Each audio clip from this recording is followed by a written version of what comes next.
आज हम स्कूल स्वास्थ्य जांच के तहत की जाने वाली जांच के विषय में जानेंगे कि आरबीएसके के तहत जो जांच की जाती है उनमें कौन कौन सी जांच शामिल है। आरबीएसके के तहत जो जांच होती है उसमें किशोर बच्चे बालिकाओं की जांच की जाती है ताकि समय रहते उनके किसी भी रोग का पहचान करके उनका ससमय इलाज किया जा सके, जिसमें सबसे पहले सिर की जांच की जाती है। और सिर की जांच के लिए टेप का इस्तेमाल किया जाता है जो सेंटीमीटर में होता है और उससे सिर की परिधि नापी जाती है। उसी प्रकार बांह की परिधि नापी जाती है और देखा जाता है कि बच्चे की सिर की गोलाई और बांह की परिधि कितने सेंटीमीटर है और उसके आधार पर बच्चे की जो शारीरिक वृद्धि है उसकी गणना की जाती है। फिर अन्य रोगों की तरफ बढ़ते हैं तो सबसे पहले कुष्ठ रोग की जांच होती है और उसमें बच्चे के पूरे शरीर को देखा जाता है कि कहीं दाग धब्बे तो नहीं। यदि दाग धब्बे हैं तो वह किस रंग के हैं। यदि लाल रंग के धब्बे हैं और उसमें किसी तरह की जख्म है तब तो कुछ नहीं है, लेकिन यदि दाग है, सूनापन है और वह दाग शरीर से थोड़ा सा हटकर है तो कुष्ठ रोग के बारे में सोचा जा सकता है। उस दाग में खुजली नहीं होगी लेकिन सूनापन होगा, सूखापन होगा। फिर है कि उस जगह पर ठंडे या गर्म का एहसास नहीं होगा या बहुत ही कम होगा।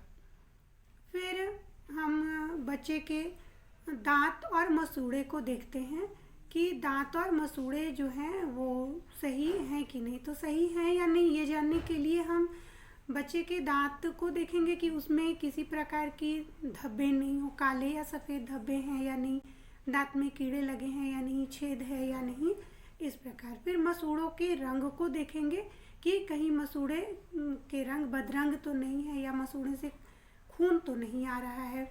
फिर बच्चे के भौहों को देखेंगे। जो भौहों के बाल होते हैं वो बहुत ही कम होते हैं या बिल्कुल नहीं के बराबर होते हैं। फिर बच्चे की दृष्टि की जांच की जाती है कि बच्चे को ब्लैक बोर्ड सही से दिख रहा है या नहीं दिखाई पड़ रहा है, वह कम से कम 20 सेंटीमीटर की दूरी से पढ़ पा रहा है या नहीं पढ़ पा रहा है। फिर बच्चे के कान की जांच की जाती है और कान के जांच में लगभग 1 हाथ की दूरी से फुसफुसाहट की जाती है और बच्चे से पूछा जाता है कि क्या बोला गया, या फिर घड़ी की टिक टिक को 1 हाथ की दूरी से उसे सुनने को कहा जाता है। यदि बच्चे ने सुन लिया तो इसका मतलब है कि उसकी श्रवण शक्ति अच्छी है और यदि नहीं सुन पाया तो इसका मतलब है कि उसे सुनने में परेशानी होती है। फिर है कि उसके कान की जांच करते हैं और हम उसे पूछते हैं कि कान में कहीं दर्द तो नहीं होता। यदि दर्द होता है तो सिर्फ दर्द ही है या कान बहता है, क्योंकि बच्चे का कान बहना उसमें जख्म होने के कारण भी हो सकता है या कान के पर्दे का जो छिद्र होता है उसमें कान के पर्दे में छिद्र होने से होता है। फिर बच्चे की जो लंबाई है उसकी जांच की जाती है, बच्चे के वज़न की जांच की जाती है और बच्चे के वज़न में देखा जाता है कि बच्चे का वज़न कैसा है। यदि बच्चा 7 से 12 साल का है तो उसके वज़न उम्र को जो है हम देखते हैं कि उसका उम्र गुने 2 और उम्र गुने 4 जोड़ गुने 2 किया जाता है। जैसे बच्चे 7 साल का है तो उसमें 4 जोड़ दिया जाता है तो 7 4 11 और उसे 2 से गुना कर दिया जाता है। तो फिर हम देखते हैं कि वह 22 केजी का है या नहीं। या फिर यदि बच्चे 7 से 12 साल का है, 2 से 7 में देखेंगे और 7 से 12 में हम देखेंगे। बच्चे में फिर टीबी के लक्षणों की जांच करेंगे। बच्चे से पूछेंगे कि उसे 2 हफ्ते या उससे अधिक समय से खांसी तो नहीं। यदि खांसी से कफ आता है तो उस कफ में खून आता है या नहीं।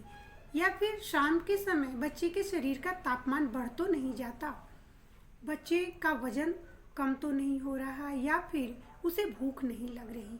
यदि इन सब लक्षण हों और साथ ही कफ में खून आता हो तब तो उसे तुरंत जांच के लिए भेज दिया जाता है। फिर बच्चे के शरीर में विटामिन ए की कमी की जांच की जाती है और उसकी पहचान के लिए बच्चे को ब्लैक बोर्ड देखने को कहा जाता है, फिर उसे पढ़ने को कहा जाता है। यदि बच्चे ने ब्लैक बोर्ड पर लिखा हुआ अच्छी तरह से पढ़ लिया तो फिर ठीक समझा जाता है। यदि वह नहीं पढ़ पा रहा तो फिर उसे पूछेंगे कि रात के समय उसे दिखाई पड़ती है या नहीं। यदि रात के समय उसे दिखाई नहीं पड़ती है तो उसमें विटामिन ए की कमी है। फिर एनीमिया की जांच करेंगे, बच्चे के नाखून को देखेंगे, जीभ को देखेंगे, आँख की पुतली के नीचे वाले भाग को देखेंगे। यदि उसमें सफ़ेदी या पीलापन है तो बच्चा एनीमिया से ग्रसित हो सकता है। फिर बच्चे की विकलांगता की जांच करेंगे। यदि पैर टेढ़ा है या मुड़ा हुआ है या फिर ओठ कटे हैं या फिर उसके जो शरीर का कोई भी अंग है उसमें विकृति है तो फिर उसकी हम जांच करते हैं और यदि उसका इलाज हो पाता है तो फिर उसे हम सही जगह पर इलाज के लिए जाने के लिए सलाह देते हैं।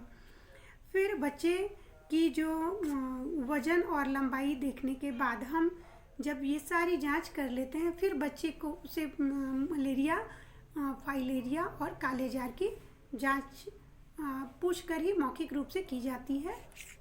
उसके बाद हम अंत में बच्चे को हैंड वॉश करने के लिए सिखाते हैं और समझाते हैं कि हैंड वॉश क्यों ज़रूरी है और कब कब किया जाना चाहिए। इस प्रकार से बच्चे का स्कूल में ही स्वास्थ्य जांच हो जाता है और यदि किसी भी तरह की स्वास्थ्य जांच में बच्चे की कमी दिखती है या किसी भी बीमारी से ग्रसित दिखता है तो उसका ससमय इलाज हो जाता है।